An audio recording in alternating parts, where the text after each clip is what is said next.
자, 이 중국에서 이렇게 서양 세력들의 공격을 받고 많은 손실을 보고 또 자존심을 구기고 이런 일을 겪으면서 양무운동을 진행했다고 우리가 지난 시간에 보았죠. 자, 양무운동이라고 하는 것은 서양의 기술을 받아들여서 무기를 개발하고 교육을 증진하고 힘을 기르자 그런 운동이었습니다. 자, 그래서 이제 사실은 상당히 과학 기술을 받아들이고 발전시키고 또 무기도 만들고 군대도 양성하고 이렇게 했었습니다. 어느 정도 힘이 길러졌다고 생각되는 그런 상황에서 이제 청일전쟁이 일어나게 되죠. 그런데 기대와는 달리 이 청일전쟁에서 중국이 지게 됩니다. 자, 이렇게 되니까 이 청일전쟁의 패배를 경험하면서 자기들이 전개해왔던 그 양무운동이 실패를 했구나. 이것을 이제 인정을 하게 됩니다. 그러면서 이제는 자기들의 태도, 정신, 문화까지도 바뀌어야 되겠구나. 이걸 깨닫게 되죠. 그러니까 전에는 양무운동에서는 자기들 정신, 문화는 그대로 유지하고 서양의 기술만 받아들이면 될 것이다 라고 생각을 했는데 그렇게 해봤더니 안 되더라. 실패를 경험하고 나서는 이제는 자기들의 태도, 정신, 문화까지 바꿔야 된다. 이렇게 이제 깨닫게 된 거죠. 그래서 법 자체를 바꾸자. 그래서 소위 변법 자강운동이 일어납니다. 이 변법 자강운동의 주요 인물들, 이 운동을 전개했던 중심 인물들은 바로 강유이, 또 양계초, 이런 사람들이 중심이 돼가지고 이 운동을 전개를 합니다. 자, 이때 이 사람들이 주장했던 그 구호가 있습니다. 서도 서기죠. 그러니까 양무운동까지는 동도 서기였습니다. 그러니까 원리는 동양 것을 이용하고 법은 동양 것을 따르고 기술을 서양 것을 이용하자 이렇게 했는데 그렇게 해서 이제 안 되니까 그렇게 해봐도 안 되니까 이제는 서도 서기 원리도 서양 것으로 기술도 서양 것으로 우리는 바꿔야 된다. 이런 구호를 내세우게 된 거죠. 그리고 이제 중국보다 앞서서 서양 문물을 받아들인 이 일본의 메이지 유신을 모델로 삼게 됩니다. 그리고 또 변법자강운동에서는 이 입헌군주제를 실시하게 되고 또 의회를 설치하게 되고 또 과거제 폐지를 주장하게 됩니다. 자, 이렇게 해서 이제 기술뿐만 아니라 법도 또 기술도 새롭게 변화돼야 된다 이런 운동을 전개하게 됐습니다. 자, 이렇게 이제 정말 서양 세력의 공격 앞에서 제대로 한번 대응을 해보려고 또 그런 그 서세동점 시대의 혹독한 시련을 겪으면서 생존의 전략으로 이렇게 중국이 노력을 했다 하는 것을 우리는 알 수가 있습니다. 자, 이렇게 하다가 1899년에서 1902년 사이에 소위 중국에서 의화단 운동이 일어납니다. 자, 의화단 사건이라고 할 수도 있죠. 이 의화단 운동은 주로 서양 사람들, 특히 서양의 기독교도들을 공격을 했습니다. 그러니까 이 중국의 민중들이 서양에서 들어와서 중국에서 선교 활동을 하던 이 기독교 선교사들을 공격을 했습니다. 자, 왜 이렇게 이 중국 사람들이 그 중국의 선교사들을 공격하게 됐을까요?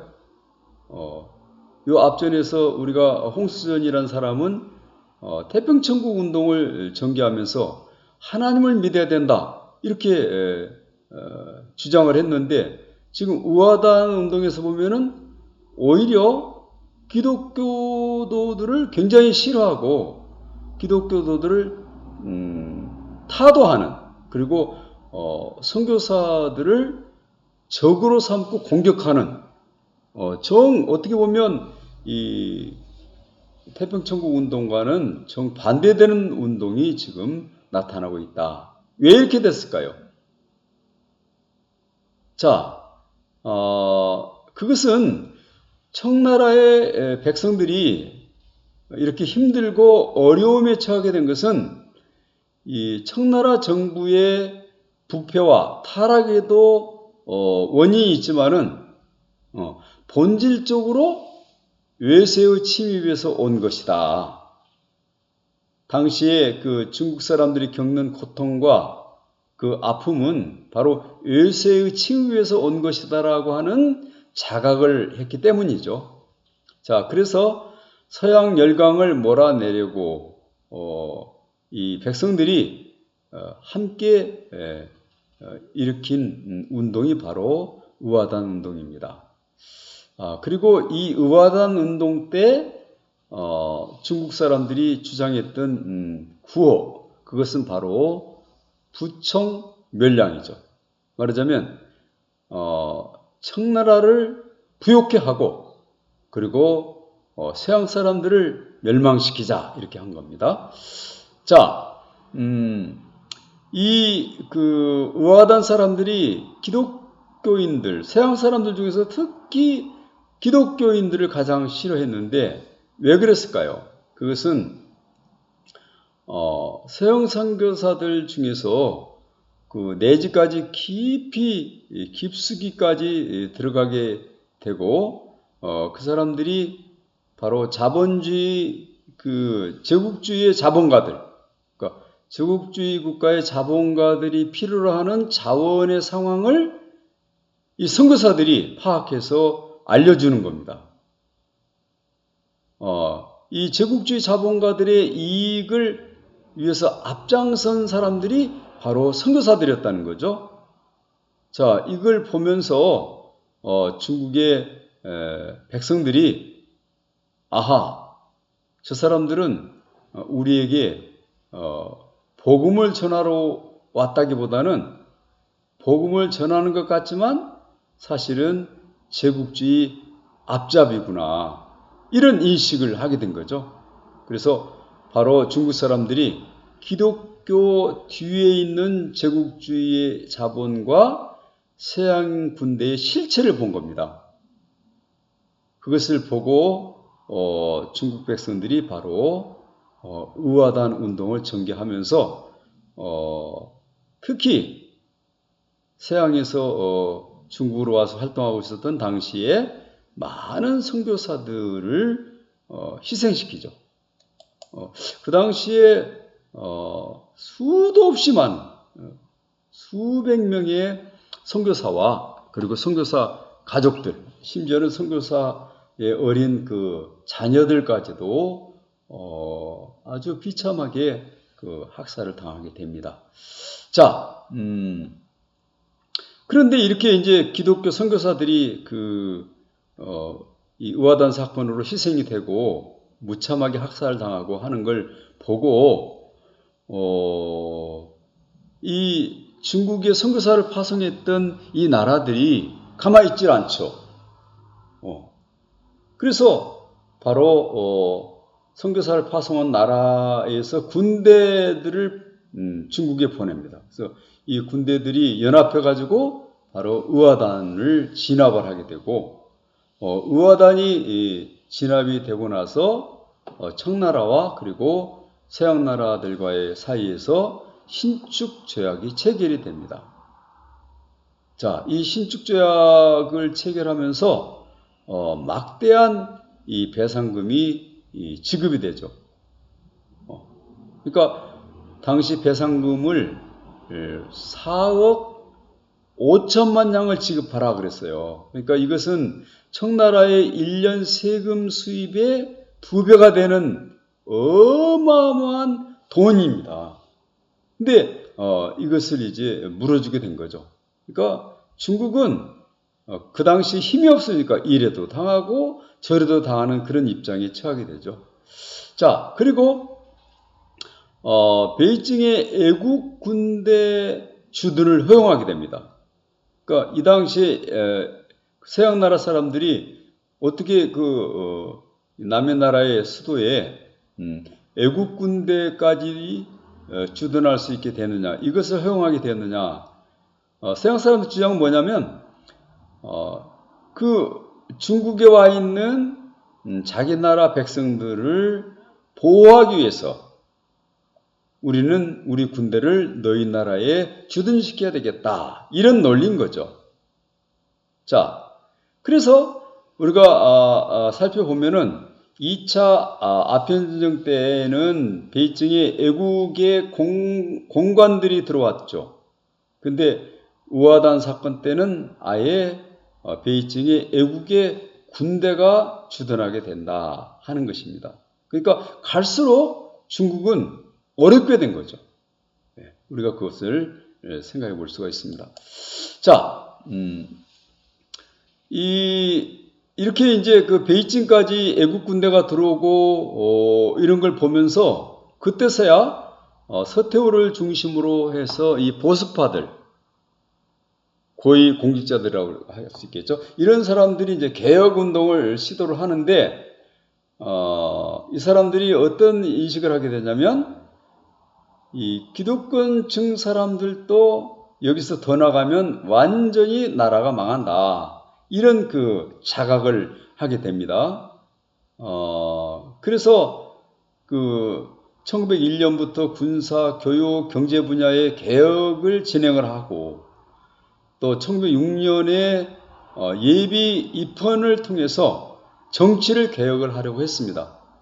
그러니까 입헌 군제를 설치하고 과거제를 폐지하고 또 군사제도를 개편해서 신군을 창설하고 또 국민들의 의견을 들어야 된다 해서 국민 의견 수렴 기관으로 자유국을 설치하고 자 그런데 이제 이렇게 개혁적인 일을 진행을 하다가 보니 이런 일들이 제대로 시행이 되면은 기득권층 사람들로서 너무 잃을 것이 많다.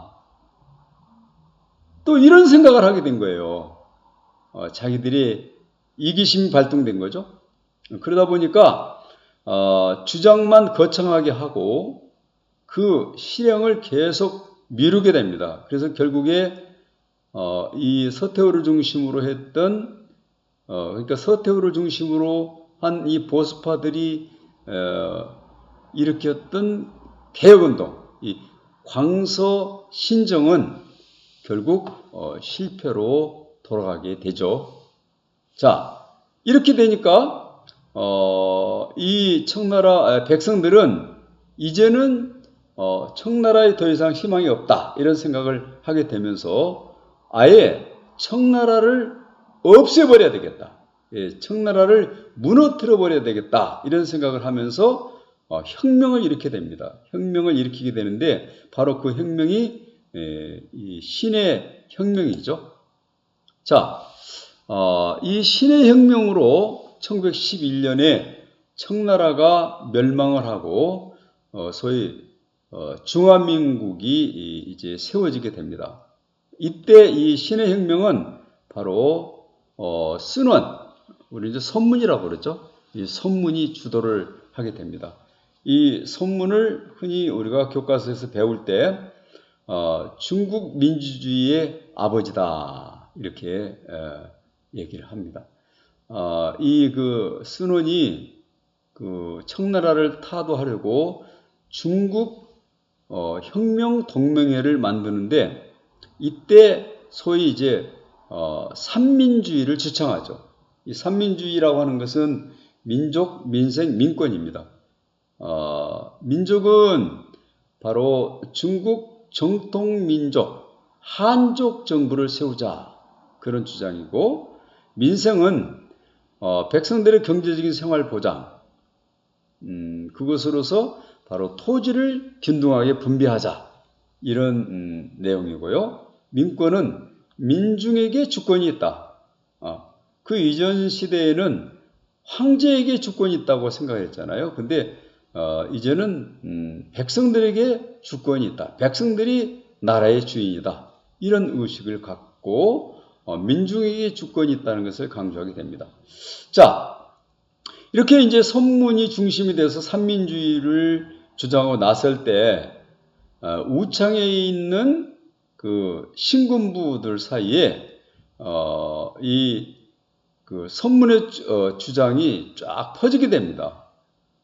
그리고 이 신군부 사람들이 바로 선문의 사상에 동감을 하고 이 운동에 가담을 하게 되면서 소위 이제 그 신군부를 중심으로 해서 우창에서 봉기가 일어납니다. 이것이 바로 우창봉기인데, 이 우창봉기를 기점으로 해서 중국의 각 성들이 독립을 선포하고 그러면서 신의 혁명이 터지고, 그리고 청나라가 완전히 무너지게 되죠. 청나라가 타도가 되고 청나라가 끝납니다.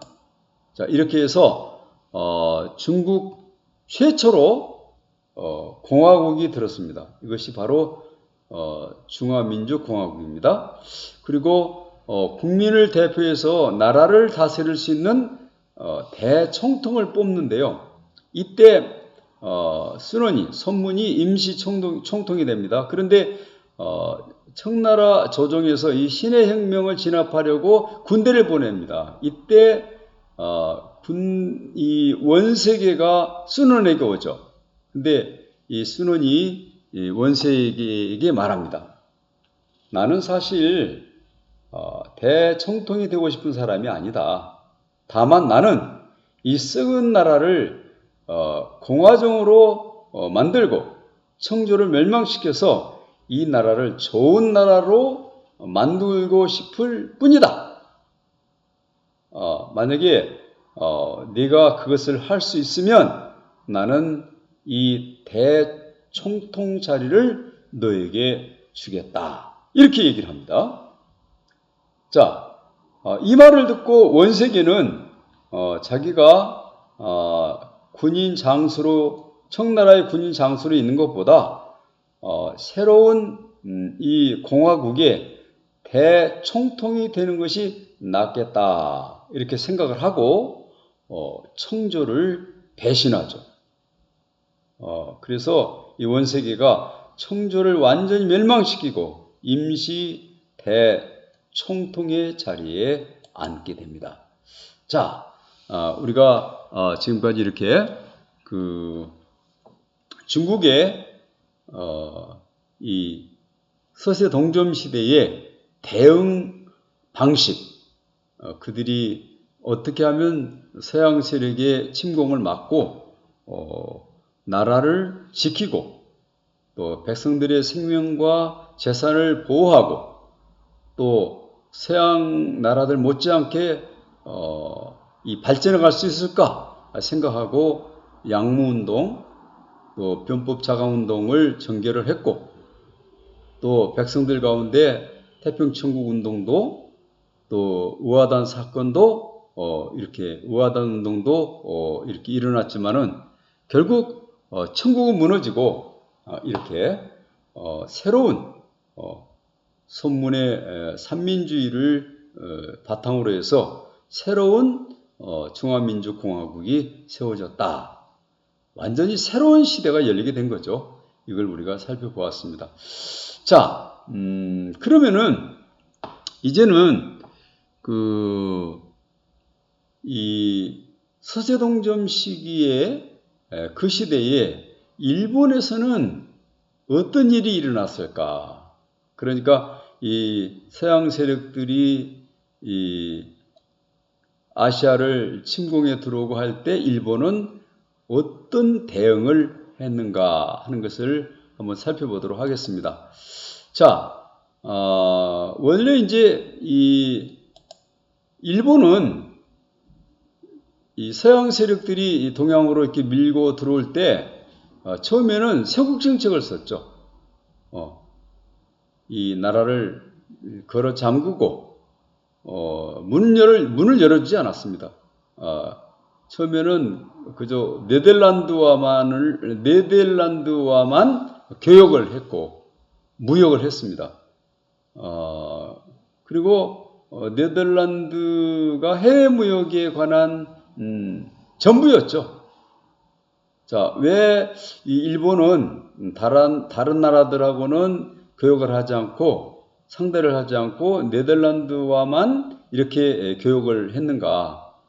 이 네덜란드 사람들은 경제적인 목적만을 가지고 일본에 접근했습니다. 그래서 네덜란드에게는 문을 열어준 거죠. 그리고 네덜란드 사람들한테 교역을 할 수 있도록 나가사키 항구를 열어줍니다. 그렇지만 나가사키도 다 열어주는 것이 아니라 인공섬을 만들어가지고 대지마에서 이 교역을 하게 됩니다. 그래서 이 네덜란드 영향을 받은 문화가 유행을 하기도 하는데 이 네덜란드 영향을 받은 문화를 소위 일본에서 난학이라고 그렇게 얘기를 하죠. 자, 이러다가 바로 1854년에 일본은 세국 정책을 깨고 다른 나라의 문호를 개방하게 됩니다. 자, 1840년에 중국이 아편전쟁으로 영국한테 무릎을 꿇는 것을 보고 일본 사람들이 대단히 놀라죠. 그리고 충격을 많이 받습니다. 사실 일본은 청나라가 영국한테 굴복하기 이전에는 서양 사람들이 와서 개항을 요구하면 포를 쏘아서 쫓아버렸습니다. 그런데 이 중국이 무너진 것을 보고 자기 나라의 세국 정책을 수정하게 됩니다. 서양 선박들이 와서 물이나 연료를 달라고 하면 아주 공손한 태도로 그들에게 물과 연료를 제공을 해 주죠. 그러다가 1854년에 미국의 페리 제독이 함대를 끌고 와서 포를 쏘면서 우리와 거래하지 않으면 전쟁이 일어날 것이다. 압력을 가했죠. 이때 이제 이 미국의 압력을 받고 일본은 개항을 해서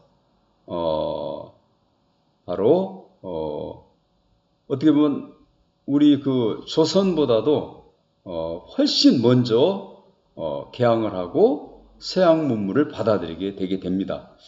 자, 미국은 왜 일본을 개항을 시켰을까요?